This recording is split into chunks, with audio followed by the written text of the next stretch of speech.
മുഖ്യമന്ത്രി വ്യക്തമാക്കണം. അല്ലെങ്കിൽ ജമാഅത്ത് ഇസ്ലാമി, SDPI, PFI കേന്ദ്രങ്ങളിൽ നിന്നാണോ ഈ നിർദ്ദേശം വന്നത്?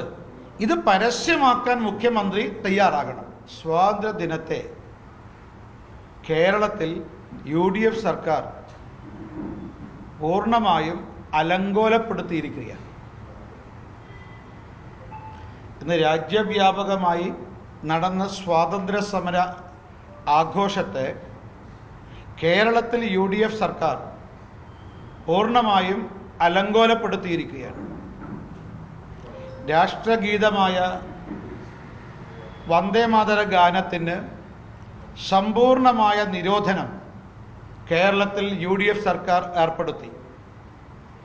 അതോടൊപ്പം തന്നെ സ്വാതന്ത്ര്യ സമര സേനാനിയായ ധീരദേശാഭിമാനി വീര സവർക്കറെ അപമാനിക്കുകയും അവഹേളിക്കുകയും അവമതിക്കുകയും ചെയ്തു. ഒന്ന്, രാഷ്ട്രഗീതത്തിന് സമ്പൂർണമായ വിലക്ക്, നിരോധനം ഏർപ്പെടുത്തുക എന്നുള്ളത് തികച്ചും ദേശവിരുദ്ധമാണ്. അതോടൊപ്പം തന്നെ സ്വാതന്ത്ര്യ സമര സേനാനികളെ ആദരിക്കേണ്ട, അനുസ്മരിക്കേണ്ട സമയമാണിത്. പക്ഷെ കേരളത്തിലെ വീരസവർക്കറുമായി ബന്ധപ്പെട്ടൊരു ചോദ്യം തയ്യാറാക്കിയതിൻ്റെ പേരിൽ ഒരു അധ്യാപകന് നേരിട്ട് ശിക്ഷാ നടപടി നേരിടേണ്ടി വന്നു. വിദ്യാഭ്യാസ മന്ത്രി നേരിട്ട് നിർദ്ദേശം നൽകിയതിൻ്റെ അടിസ്ഥാനത്തിലാണ് ശിക്ഷാ നടപടി നേരിടേണ്ടി വന്നത്. ഇതുകൊണ്ടാണ് ഞങ്ങൾ പറയുന്നത്, ഇപ്രാവശ്യത്തെ സ്വാതന്ത്ര്യ ദിനാഘോഷം UDF സർക്കാർ അലങ്കോലപ്പെടുത്തിയിരിക്കുന്നുവെന്ന്. ഈ വന്ദേമാതര ഗാനത്തിന് സമ്പൂർണമായ നിരോധനം, വിലക്ക് ഏർപ്പെടുത്താൻ മുഖ്യമന്ത്രിയെ പ്രേരിപ്പിച്ച ഘടകം എന്താണ്? എവിടുന്ന് കിട്ടിയ നിർദ്ദേശത്തിൻ്റെ അടിസ്ഥാനത്തിലാണ് കേരളത്തിൽ മുഖ്യമന്ത്രി ശ്രീ VD സതീശൻ സമ്പൂർണമായ നിരോധനം വന്ദേമാതരത്തിന് ഏർപ്പെടുത്തിയത്?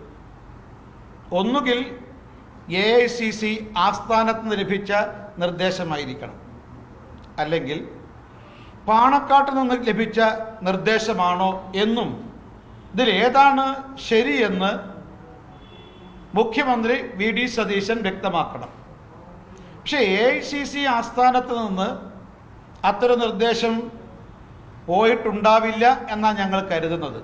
കാരണം ഇന്ന് AICC ആസ്ഥാനത്ത് വന്ദേമാതര ഗാനം സമ്പൂർണമായി ആലപിച്ചിട്ടുണ്ട്. മാത്രമല്ല, കോൺഗ്രസ് ഭരിക്കുന്ന കർണാടകത്തിൽ മുഖ്യമന്ത്രി VD ശിവകുമാർ മുഖ്യമന്ത്രിയായിട്ടുള്ള കർണാടകത്തിൽ ഇന്ന് വന്ദേമാതരം സമ്പൂർണമായി ഔദ്യോഗിക ചടങ്ങുകളിൽ ആലപിച്ചിട്ടുണ്ട്. അതേപോലെ തന്നെ ദേവേന്ദ്ര റെഡ്ഡി മുഖ്യമന്ത്രിയായിട്ടുള്ള കോൺഗ്രസ് അധികാരത്തിലുള്ള തെലങ്കാനയിലും ഇന്ന് ഔദ്യോഗിക ചടങ്ങിൽ വന്ദേമാതര ഗാനം ആലപിച്ചിട്ടുണ്ട്. ഇതുതന്നെയാണ് ഹിമാചൽ പ്രദേശിലും സംഭവിച്ചത്.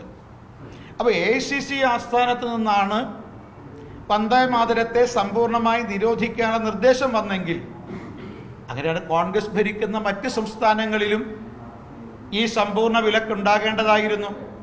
അപ്പോൾ AICC ആസ്ഥാനത്ത് നിന്നല്ല എന്നാണ് ഞങ്ങൾ കരുതുന്നത്. അങ്ങനെയാണെങ്കിൽ അത് പാണക്കാട് നിന്നാണോ എന്ന് മുഖ്യമന്ത്രി വ്യക്തമാക്കണം. അല്ലെങ്കിൽ ജമാഅത്ത് ഇസ്ലാമി, SDPI, PFI കേന്ദ്രങ്ങളിൽ നിന്നാണോ ഈ നിർദ്ദേശം വന്നത്? ഇത് പരസ്യമാക്കാൻ മുഖ്യമന്ത്രി തയ്യാറാകണം. എന്താണ് നിരോധനത്തിൻ്റെ അടിസ്ഥാനം? ആരാണ് നിർദ്ദേശം നൽകിയത്? ഇവിടെ ഈ വന്ദേമാതരം രാഷ്ട്രഗീതമായി അംഗീകരിച്ചത് നമ്മുടെ പാർലമെൻറ്റാണ്. ആ പാർലമെൻറ്റിൻ്റെ നിർദ്ദേശമാണ് ഇവിടെ നിരോധിച്ചത്. അപ്പോൾ പാർലമെൻറ്റിനെ വെല്ലുവിളിക്കാൻ ഒരു സംസ്ഥാന സർക്കാർ തയ്യാറാവുക എന്നുള്ളത് ഭരണഘടനയെ വെല്ലുവിളിക്കുന്നതിന് തുല്യമാണ്. അതുകൊണ്ട് ഇതൊരു ദേശവിരുദ്ധമാണെന്ന് മാത്രമല്ല, ഭരണഘടനാ വിരുദ്ധവും നിയമവിരുദ്ധവും കൂടിയാണ്. അതുകൊണ്ട് UDF സർക്കാരിൻ്റെ ഈ ദേശവിരുദ്ധ, ഭരണഘടനാ വിരുദ്ധ നിലപാടിനെതിരെ ഞങ്ങൾ നിയമപരമായ പോരാട്ടം നടത്തും. ഒരുപക്ഷെ മുഖ്യമന്ത്രി കോടതിയിൽ ഉത്തരം പറയേണ്ടി വരും. രാഷ്ട്രീയമായ പോരാട്ടവും ഞങ്ങൾ നടത്തും. ഒരു കാര്യം ഉറപ്പാണ്, മുഖ്യമന്ത്രി വി ഡി UDF അധികാരത്തിൽ വരാനും പ്രത്യേകിച്ച് പ്രത്യേകിച്ച് ശ്രീ വി ഡി സതീശൻ മുഖ്യമന്ത്രിയാകാനും പിന്തുണ നൽകിയ തീവ്രവാദ സംഘടനകളുടെ സമ്മർദ്ദം, അവരെ പ്രീതിപ്പെടുത്തുക, പ്രേരിപ്പിക്കുക, ഇതാണ് രാഷ്ട്രഗീതമായ സ്വാതന്ത്ര്യ സമര കാലഘട്ടങ്ങളിൽ ലക്ഷാവധി ദേശാഭിമാനികൾക്ക് പ്രേരണയും സ്വാതന്ത്ര്യ സമരത്തിൽ പങ്കെടുക്കാൻ പ്രേരണയും പ്രചോദനവും നൽകിയ ദേശഭക്തി ഗാനമായ വന്ദേ മാതരത്തെ നിരോധിക്കേണ്ട കാരണം എന്ന് വളരെ വ്യക്തമാണ്. ഇങ്ങനെയാണെങ്കിൽ ഈ തീവ്രവാദ സംഘടനകളുടെ സമ്മർദ്ദത്തിന് വഴങ്ങി ഒരുപക്ഷെ ഈ കേരളത്തിൽ ഭാരത് മാതാ കി ജയ്, അതേപോലെ ജയ് ഹിന്ദ് വിളികളും നമ്മുടെ UDF സർക്കാർ നിരോധിക്കും എന്ന കാര്യത്തിൽ സംശയമില്ല.